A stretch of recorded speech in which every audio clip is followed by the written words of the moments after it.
What's up guys, Austin here. I'm at the Bull Bay Rods Taco Shop in Lakeland, Florida, and I'm here to review the Bolt Full Grip Medium Light Fast Rod.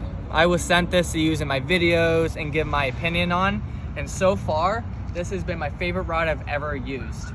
I throw very light lures like the no light bait needed mini mullet, paddle tails, Ned rigs, very finesse type lures, and this allows me to throw them far, but gives me enough backbone to pull fish out of the rocks and mangroves. So if you're looking for a new all-around rod to add to your arsenal, this is the best option for you, because this rod, again, is absolutely sick.